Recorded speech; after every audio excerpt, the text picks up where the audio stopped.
Government has made a decision in April of 2008 that MAB will be assigned to build the new permanent LCCC. Okay. The then Deputy Prime Minister, which is the current Prime Minister now, he held a meeting on the 15th of April and January of 2009 to discuss this matter between MAB and AirAsia jointly. And what he says in this, which is outlined in this letter, is that we have to form a joint committee between MAHB and AirAsia to decide on the design, construction, cost, charges, everything to do with the building of this new permanent LCCC, now called KLIA2. So this is the key point of the whole background, which means we have to form a joint committee to decide on this. But since then, up to now, so this letter was sent out in November of 2009. That is 2 years ago. Since then, no joint committee has been formed to involve AirAsia in the planning and construction of KLIA2. Okay. When we sent out this letter, MAB has already decided on a site which is the current site now to build KLIA2. That is KLIA West, we call it. AirAsia has actually proposed a different site which is on the north of the current KLIA site to build this. AirAsia has also done out a detailed requirement of the building needed and the requirements needed, and we have done a costing for this based on the site that we have chosen, and it will only cost 700 million to build this building. It is an eco building, e-friendly, and very, very well modeled for the LCCC model. Okay. So we have presented this to MAB and said, MAB, please use this design because this is exactly our requirements, and with the cost of this based on the site that has been chosen. From this letter again, MAB has rejected the site that we have chosen and also decided to use their own design and own construction. We have highlighted to MAB in November of 2009 that the site that is chosen is not suitable for building of an airport because the grounds are very soft. We have asked again and again for MAB to share the soil testing and all the technical specs with us, and we have to ask many, many times. Tan Sri Bashir made a statement yesterday that we had 47 meetings after that, which is besides the point. The point is we should have set up a joint committee between AirAsia and MAHB to build this new LCCC terminal based on AirAsia's requirements because we are the main tenant there.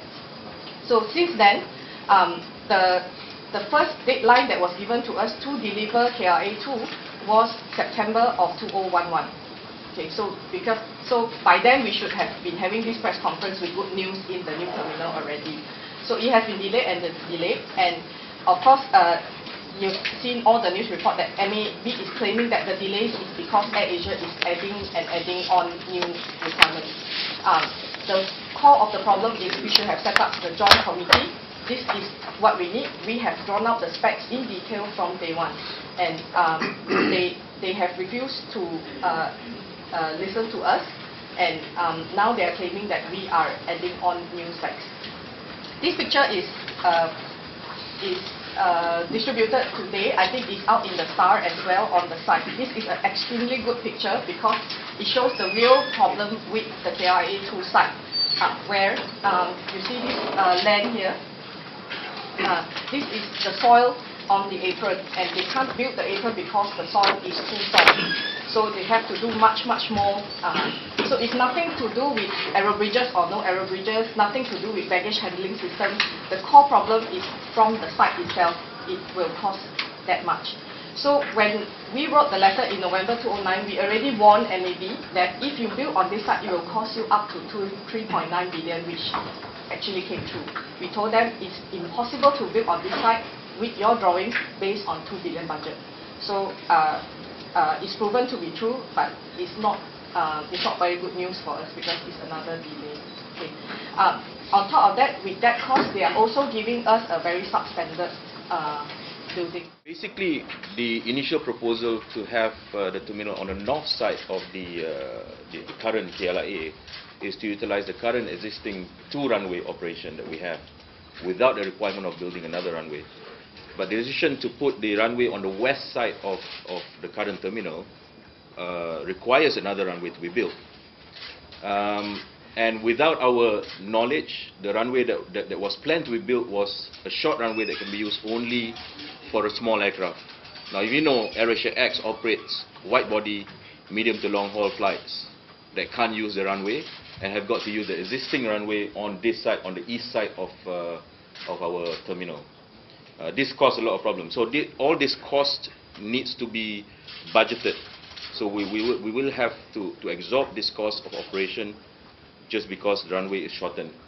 But now they've agreed to extend the runway further. But the issue is not solved there. Having another runway on the west side requires a parallel taxiway on the current west runway, which is runway 2, 32 right and 14 left. And that is not going to be built now. Which means all the things that all airports do not want, which is crossing of runways, we're going to design the requirement and procedure to require us to cross the runway for departure, which is a big safety hazard. All around the world, designers of airport is trying to avoid crossing runways, right? But now we have opportunity to build an airport, and we design it with a requirement to cross the runway to depart. It's going to cost us. We estimated by 2015, or when we go and operate there, and by 2015, we're probably going to spend around in the region of 40 million ringgit extra fuel just for this. Information was given to us that they actually removed those bad soil from the current apron and dump it onto the western side. So now, with that kind of soil situation, our concern is whether the runway will sustain the operation or not, because Asia have very heavy movement. You have seen Penang Airport when they were first built, it sank and cracked, and even the new Bangkok airport also faced the same problem. So now our concern is, if we move over there, if the runway start to crack, and they close down the runway, and without proper taxiway to bring the operation back to these two runways, that's going to cost us even more than the $50 million, or that will delay our flight. So that will be our concern on this issue. So the whole premise of this argument with MAB goes back to the very core issue of, number one, no joint committee set up to look at the site and to get all the right requirements from day one. And Tan Sri Bashir has claimed that he had 47 meetings with us. I think all of us are witnesses here. We have attended many of these meetings with him, and the meetings have always been very one-sided. I think Bo can share with you. I think this, because the idea is having a joint meetings, we both of us plan and build this airport. But unfortunately, I think it was not, the Prime Minister's directive was not taken. So it was more like, you tell us what your requirements are, we will see whether we can fulfill it. Okay. So we have been having all these issues, and we don't need such a big airport. We are a low-cost operator. We don't need aero bridges, so we can board both ends of the plane. And you have this bridge that goes across as well. And we don't need all that. That's why our airport, what we suggested a few years back, was an ideal airport for our kind of operations. Okay, so you can see now what happened to the airport and the delay and the cost that has ballooned. So the delay has also caused us to actually defer our aircraft delivery now, with this airport not being able to handle a lot of the traffic that AirAsia brings in. So we also incurred a lot of costs by staying in this airport while the new airport is being delayed. So we deferred our growth, we deferred delivery of planes, our customers are not happy here, the airport is congested, and now if you look downstairs, I think after the press conference, let's take a walk downstairs and we tell you what are all the little things that are missing. There's not enough space to sit, there's not enough trolleys, toilets are dirty. So that's why we have also started the campaign to ask them to reduce do not put the airport tax increase, because this airport does not warrant for this kind of pricing. From the day that we moved to this airport, we have never received a service level agreement from MAB. We never signed an agreement like that with MAB. This is what we always wanted, because I give you a very simple example. It is like moving into a house. You are renting a house now, and the landlord is not giving you a tenancy agreement. And that means he can do any changes and charge you for anything, anytime he wants to. So AirAsia is now occupying LCCP without a tenancy agreement. What they gave us condition of use. A condition of use. So the example is like you go into a car park, there is a sign there saying, "Oh, condition of use of this car park is like this." So it's basically a useless piece of paper that there's no contract, real contract that is executionable. So it's really a wonder how MAHB as a public listed company, how can you not have a service level agreement with AirAsia?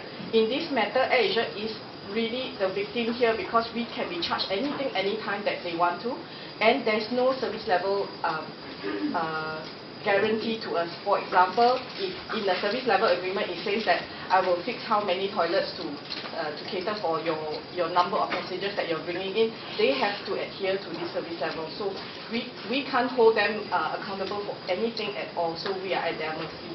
So in this case, AirAsia does not have a choice because MAHB is the only one building airports for us in Malaysia, and we just have to live with it.